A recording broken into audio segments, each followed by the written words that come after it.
Estou com uma visita ilustre aqui no estúdio do Jornal Litoral.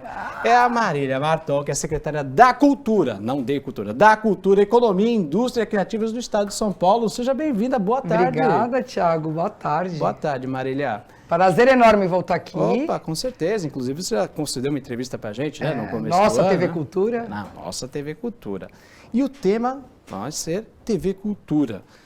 Recentemente, a Folha de São Paulo divulgou uma informação a respeito de uma reunião da senhora junto com alguns colaboradores da Fundação Padre Anchieta, né? A senhora, como secretária de Cultura do Estado, está abordando essas questões relacionadas, então, à TV, né? E aos conselheiros mencionados nessa reportagem, é isso mesmo? A gente precisa entender, a TV Cultura é uma instituição dentro da Fundação Padre Anchieta, certo, né? Então, a Fundação Padre Anchieta, ela é responsável não só pela TV, mas pela rádio ou pelas afiliadas, né? Nós certo. Estamos aqui na afiliada, mas é importante a gente saber como que funciona isso. Então, a gente tem o conselho da Fundação, que é formado por membros do governo e por membros da sociedade civil. E os membros da sociedade civil são eleitos por próprios membros da sociedade civil. Então, na verdade, o governo ele não participa da escolha desses conselheiros, né? A discussão é uma discussão antiga, né? Ela aconteceu em julho, essa ata que a gente está discutindo aqui, e em junho existia aí a possibilidade de alteração de 7 membros desses membros eleitos. E 3 deles eram reconduções e os outros 4 eram membros que seriam novos membros. E o governo, como qualquer governo, eu recebi membros do conselho no meu gabinete que vieram para perguntar se a secretaria, né, ou a secretária teria interesse em fazer algumas indicações. E nós fizemos, eu fiz 4 indicações, dentre elas havia uma indicação um pouco mais polêmica, que é a indicação do cineasta do Josias Teófilo. Do Josias, né? Certo. Então a gente fez a indicação do Josias, na verdade dizem que eu desisti da indicação, eu não desisti da indicação, porque para poder ser votado, é necessário 8 membros eleitos apoiarem a indicação. E, na verdade, a gente não teve esse apoio dos membros eleitos, né? Mas por que você acha que houve uma resistência por parte do nome de Jesus? Não, eu acho que existe uma coisa assim, né? Eu brinco que as pessoas pegaram esta ata, tinha que ter pego a ata anterior a esta, para poder entender o que foi que aconteceu ali. A ata da reunião anterior é uma ata que há uma manifestação de conselheiros contra o nome do Josias, por entenderem que, enfim, existe aí um problema ideológico, e aí é o que eu digo, né? A gente está numa secretaria que ela é plural, ela é múltipla, ela é diversa, e seria muito importante que a gente tivesse diversas pessoas ali com posicionamentos diversos, inclusive, podendo contribuir para que a emissora cresça, né? A imprensa, ela é boa quando ela é imparcial. Ela é importante quando ela é imparcial. A gente acabou de ver uma matéria em que se abre, inclusive, para que haja uma contra-resposta, porque isso é que é importante. Quando a gente está falando de um conselho, a gente está falando de uma política pública, de uma fundação, de novo, que vai além da TV Cultura e que é importante que a gente tenha essa diversidade. Agora, é estranho, depois de tanto tempo, a ata ser vazada, né? E aí a pergunta dos jornalistas ali na sua fala, você fala em pedagogia do constrangimento. É porque, realmente, há algumas coisas que vazam para a imprensa que seriam abertas, porque a ata da reunião, ela é pública. Sim, claro. Então, independentemente de qualquer coisa, qualquer jornalista pode ir lá e ler. Mas não é uma ata lida. Na verdade, a ata anterior, que é a ata que vaza, que é por isso que sai essa fala na reunião subsequente, é uma reunião em que eu digo realmente que eu fico muito chateada de imaginar que há dentro de um conselho em que a gente está falando de sociedade civil e estamos falando de proteção de um patrimônio que é a nossa Fundação Padre Anchieta, conselheiros que vazem a reunião. Agora, e, na verdade, a minha fala, só para dizer, é assim, como o conselho recrimina o posicionamento político do Josias, porque a fala da reunião anterior é desqualificando um cineasta brasileiro, por conta do posicionamento político dele, eu queria saber o que o conselho faria quando a gente descobrisse que pessoas de dentro do conselho vazam reuniões do conselho. Este é o posicionamento. Então, mais do que dizer que eu falo em pedagogia do constrangimento, porque eu acho que quando se vaza para a imprensa uma coisa, e não é, de novo, não é porque a imprensa não deve saber a informação, porque a informação é pública. Sim. Mas quando vaza-se a informação de forma a tentar desqualificar a secretária, e aqui não é a Marília pessoal, eu nunca trato isso de uma forma muito pessoal. A gente está falando de uma instituição. Então, quando fala-se isso, a minha pergunta é o que o Conselho faria ao descobrir quem vaza reuniões do Conselho. Em relação ao vazamento, existe algo para resolver esse tipo de vazamento? Vai ter alguma coisa? Não, eu acho que as pessoas são livres. Eu sou uma pessoa que defende, Thiago, a liberdade plena das pessoas. Então eu acho que quando a pessoa conta para um jornalista uma informação, e aqui eu até, apesar de respeitar demais a imprensa, eu sou uma pessoa que prefiro sempre falar no on. Certo. Nunca no off. Legal. Até porque eu acho que o off não existe mais. Mas, enfim, eu acho que a relação com a imprensa tem que ser uma relação transparente. Claro. Por isso, hoje aqui, enfim, eu vim para Santos e eu sei que a gente tem inúmeras coisas para falar sobre a secretaria, mas existe, a gente está na emissora que é da TV, e aí a gente, quando fala, você falaria do assunto? Claro, eu sou uma secretária que estou para falar de qualquer assunto. Gostaria de falar de outros, mas quer se falar sobre um assunto de junho, a gente fala também, não há nenhum problema. Mas só para posicionar que, na verdade, não houve aí nenhuma desistência de indicação do Josias.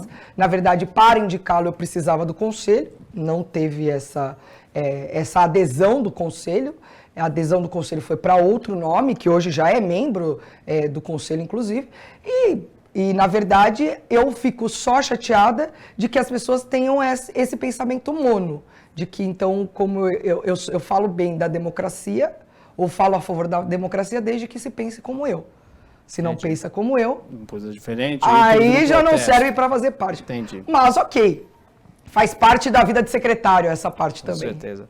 Secretária, você pode compartilhar com a gente os planos atuais da Secretaria, né, para preservar o patrimônio cultural, histórico do Estado e promover a cultura como parte essencial da identidade de São Paulo? Então, olha, veja, eu acabei de vir de uma visita da Pinacoteca de Santos, né? E a gente está exatamente num prédio ali histórico, né? Pinacoteca Benedito Calixto. Exatamente, Benedito Calixto, num prédio de 1900, né? Ali bem do início do século XX, numa época que São Paulo deixa de ser, né, uma aldeia e passa a ser um estado de verdade, né? A gente tem que pensar que a construção do café, né, esse produto café para o estado de São Paulo, transforma o estado que era simplesmente o estado da nação para o grande estado da nação, e a gente está aí há 120 anos sem abandonar este lugar, né? A gente continua cada vez mais sendo o estado protagonista, sendo desenvolvimentista e sendo o grande fortaleza econômica deste país. E claro que a cultura ela vem junto. Por isso que é importante a gente sempre pensar, olha, como a cultura vem sendo construída junto, né? A gente foi num patrimônio, a casa está muito bem preservada, né? Sim. Apesar das dificuldades, a gente está falando de uma instituição privada que cuida ali, então eu conheço bem os valores de quanto custa manter um patrimônio público tombado, porque não é uma reforma qualquer, há uma série de exigências ali feitas. Numa família, né? Porque ali os conselheiros, ex-presidentes que me receberam hoje, eles já se constituem como uma família que querem fazer aquilo crescer. Para o patrimônio histórico, inclusive, não só esse patrimônio de prédios tombados que a gente transforma em centros culturais, há uma coisa grande no estado de São Paulo, desta época, né, que é uma época de grande transformação do nosso estado, de muitas cidades que têm o centro muito parecido com o de Santos. Muitos prédios tombados, que constituíram essas cidades. Para o ano que vem, a gente combinou com o nosso setor de preservação do Estado, em que a gente vai soltar propostas de pré-projetos para o PROAC Editais, em que os arquitetos vão poder apresentar propostas de viabilidade econômica para esses prédios. Legal. Porque nem todos, Thiago, vão virar museu. Nem todos é possível a gente transformar em equipamento público. Então, como é que a gente vai transformar estes lugares, como aconteceu em outros exemplos, né? A gente teve aí o Hospital Matarazzo, Aqui na capital de São Paulo é um bom exemplo disso. É um patrimônio privado que tem a preservação e foi transformado num grande centro econômico e cultural, porque ali tem o hotel, tem restaurantes, tem centro, tem shopping. Então, assim, tudo isso que viabiliza a manutenção também do patrimônio tombado, né? É caro manter esses prédios, não é barato. E eles, dentro de uma lógica de cidade, é possível preservar, mas sem estatizar a cidade. Você consegue anexar. Então, eu tive com o prefeito, por exemplo, de Bananal, né, aqui, inclusive. Então, assim, Bananal é uma cidade que tem um centro todo tombado. Como que eu transformo isso, por exemplo, em hotéis, né, em centros de gastronomia?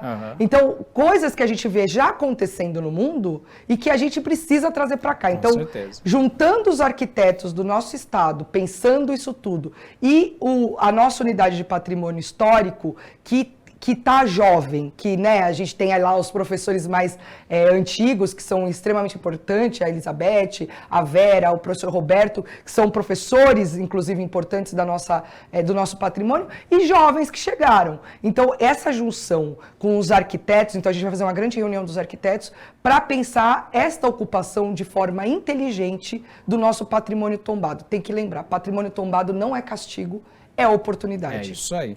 Marília, olhando para aquela câmera, por gentileza, as redes sociais da Secretaria da Cultura de São Paulo, o trabalho de vocês, como é que faz? A gente é SP Cult, né? A gente tem nas redes sociais, www.cultura.sp.gov.br é a nossa página da internet. A gente está sempre à vontade, lá tem lugares para falar, tem as redes sociais para mandarem recados, para participarem. A gente gosta muito que as pessoas participem, a gente está sempre muito aberto a ouvir sugestões. Eu gosto quando eu falo assim, para vocês aqui do litoral, do nosso interior, que quando a gente fala, sempre vem sugestões boas que às vezes a gente não pensa, né? Fica lá na Sala São Paulo, é difícil ficar pensando nas coisas só da Sala São Paulo. Então, a gente agradece demais toda a população que puder participar e consumir cultura, viu, Thiago? É importantíssimo que as pessoas acompanhem as nossas atividades, as atividades não só do Estado, mas dos municípios, as atividades privadas, porque cultura é uma coisa que a gente tem que ter o hábito de consumir, o hábito de participar, e para nós é muito importante, quanto mais as pessoas puderem participar, para nós é mais importante ainda. Perfeito. Obrigada, viu, Thiago? Agradeço demais a sua participação. Imagina, eu que agradeço, agradeço todas as pessoas. Boa tarde e bom almoço para quem ainda não almoçou. Com certeza. Muita gente querendo almoçar ainda. Obrigado, Marília. Obrigada.